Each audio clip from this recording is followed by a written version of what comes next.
Ok, vamos analisar isto. Temos em mãos o edital de um dos vestibulares mais tradicionais de São Paulo, o da Universidade Presbiteriana Mackenzie, para o campus de Higienópolis, ingresso em 2026. Nossa missão aqui é meio que decodificar o que está por trás das regras, dos prazos, do formato da prova. E o que é fascinante, sabe, é que um processo seletivo nunca é só uma lista de regras. Ele é um sistema desenhado com uma intenção. Cada detalhe, da taxa de inscrição ao tipo de questão na prova, nos conta uma história sobre o perfil de estudante que a universidade procura. E os valores que ela quer reforçar. Exatamente. E com mais de 3.000 vagas em jogo, entender esse sistema é o primeiro passo estratégico para quem quer uma delas. Mais de 3.000 vagas. Uau! Isso coloca a escala da operação em perspectiva. Então, vamos começar pelo ponto de partida de qualquer candidata. Como entrar? Pelo que eu vi, existem 2 portas de entrada principais. Basicamente é isso. O processo se desdobra em 2 caminhos paralelos. O candidato pode escolher a prova tradicional, o vestibular da própria Mackenzie, ou pode optar por usar a nota do Exame Nacional do Ensino Médio, o Enem. E essa opção do Enem me pareceu bem flexível, aliás. O edital permite o uso das notas de 2022, 2023 ou 2024. Por que oferecer uma janela de 3 anos?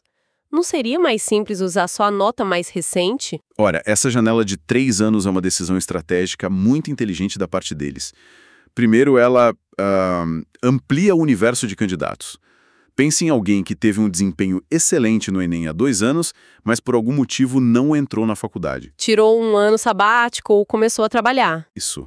Essa regra permite que essa pessoa aproveite um resultado que já teve, sem o estresse de ter que fazer a prova de novo. E segundo, ela reconhece que a vida não é linear, né? Um candidato pode ter tido um ano ruim, mas um ótimo desempenho anterior. A universidade está basicamente dizendo, olha, mostra pra gente o seu melhor. Entendi. Então, em vez de uma foto do momento, eles permitem que a candidata apresente um álbum com seus melhores retratos dos últimos 3 anos? Isso. Somado à prova tradicional, parece uma rede bem ampla para capturar talentos, né? Exatamente. Essa abordagem de dupla entrada é um reflexo de como as universidades privadas estão se adaptando. Elas precisam ser competitivas. Ao aceitar o Enem, elas dialogam com o estudante que focou a preparação no Exame Nacional. E ao manter um vestibular próprio forte, elas preservam a identidade e atraem quem se identifica especificamente com o projeto da Mackenzie. Não é um ou outro, é uma estratégia de ambos. Certo. Agora vamos para a parte de inscrições, porque aqui tem um detalhe que me saltou aos olhos e eu tive que ler 2 vezes para ter certeza. A taxa de inscrição. Ela não é fixa. De 4 de setembro a 28 de outubro custa R$ 100, mas de 29 de outubro a 13 de novembro o preço dobra para R$ 200. Qual a lógica por trás disso? Parece quase uma penalidade para quem deixa para a última hora. Penalidade é uma palavra forte, mas a ideia é essa mesma. É um forte incentivo comportamental.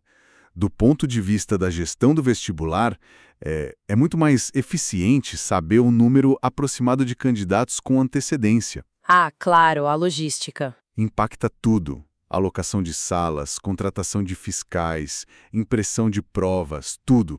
Então, incentivar a inscrição antecipada com um desconto de 50% é uma forma de otimizar essa logística toda. Mas para a candidata o efeito é outro, imagino. Com certeza. Para a candidata, isso funciona como um primeiro teste não declarado. É um teste de planejamento, de organização. O processo seletivo não avalia só conhecimento acadêmico. Ele começa a avaliar a responsabilidade do futuro aluno. É verdade. Quem está atenta aos prazos se planeja. Economiza R$ 100, o que não é um valor desprezível para um estudante, né? Quem procrastina, paga literalmente o preço.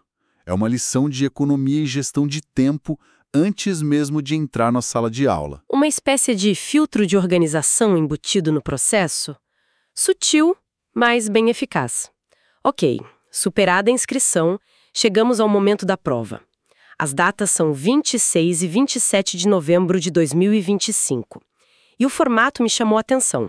Uma redação e 60 questões de múltipla escolha cobrindo 8 matérias: português, inglês, física, química, matemática, biologia, história e geografia. Hoje em dia, com tanta gente defendendo especialização precoce, essa abordagem tão generalista não parece um pouco, sei lá, anacrônica? É uma ótima pergunta. O que alguns podem ver como anacrônico, a Mackenzie parece enxergar como clássico. E mais que isso, fundamental. Essa estrutura de prova, na verdade, é uma declaração de princípios.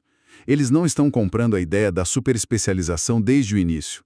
Na verdade, eles estão sinalizando que o profissional que eles querem formar, seja um engenheiro, um advogado ou uma publicitária, precisa, antes de tudo, ter uma base cultural e científica sólida e ampla. Então, a ideia é que um bom profissional de uma área precisa entender o básico de outras. Precisamente.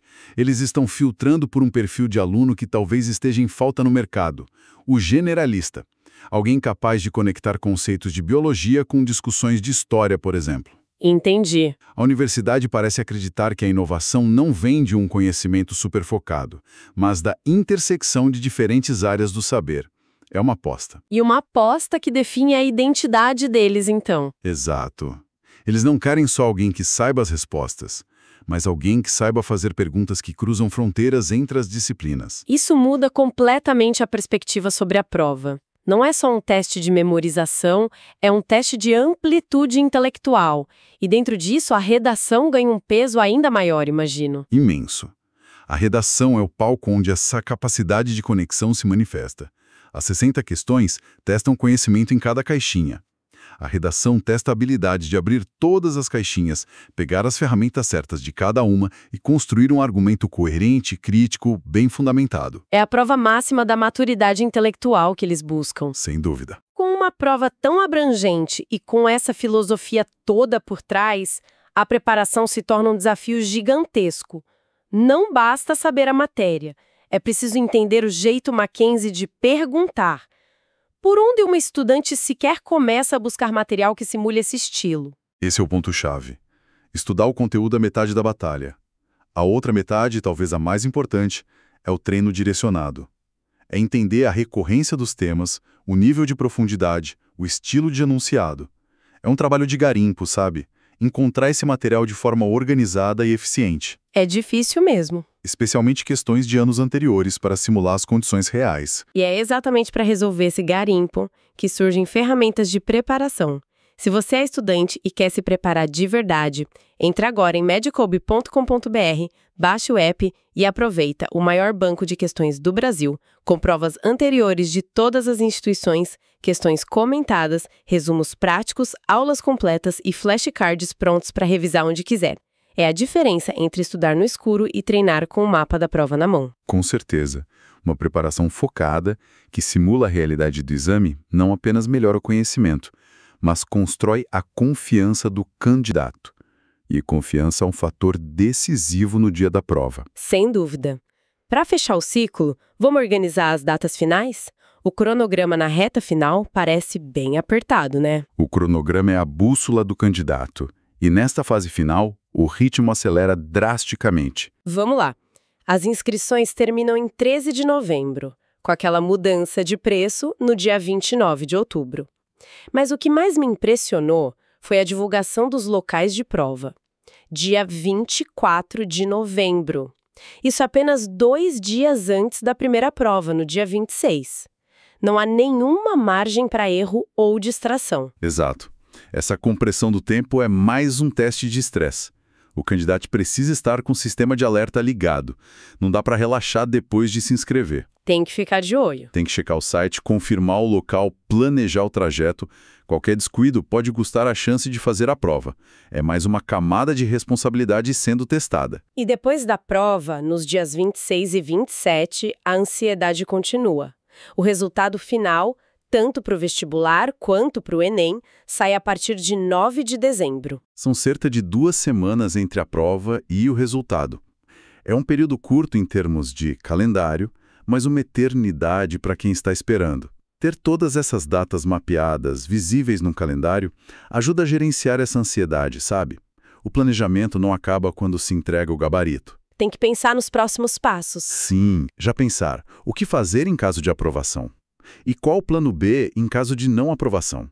O processo continua. Excelente ponto. Então, fazendo um resumo do que a gente decodificou, temos mais de 3.000 vagas, 2 portas de entrada que valorizam tanto o preparo específico quanto o desempenho geral no Enem, uma taxa de inscrição que recompensa o planejamento e uma prova que é uma verdadeira declaração de princípios, buscando uma aluna de formação ampla e conectada. E se a gente olhar para o todo, percebemos que o processo seletivo é, em si, a primeira disciplina do curso. Nossa, é uma boa forma de ver. Ele testa conhecimento, sim, mas testa igualmente a capacidade de gerenciar tempo, lidar com prazos, buscar informações, se organizar financeiramente e, acima de tudo, performar sob pressão.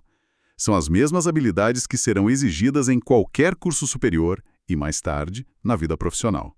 A seleção já começou muito antes do dia da prova. É a jornada universitária começando no ato da inscrição. Isso me deixa com uma reflexão final. À medida que o cenário da educação superior muda e muitas instituições adotam o Enem como porta de entrada quase exclusiva, o que a decisão da Mackenzie de manter e fortalecer um vestibular próprio tão robusto e com uma identidade tão clara nos diz sobre o futuro da seleção de estudantes. E, indo além, como essa escolha de valorizar o generalista em um mundo de especialistas vai moldar não apenas o perfil do aluno que entra, mas o tipo de profissional que a Mackenzie entrega para a sociedade daqui a 5 ou 10 anos. É uma aposta na amplitude em vez da profundidade imediata. Fica a reflexão sobre qual modelo se provará mais adaptado aos desafios que a gente ainda nem conhece.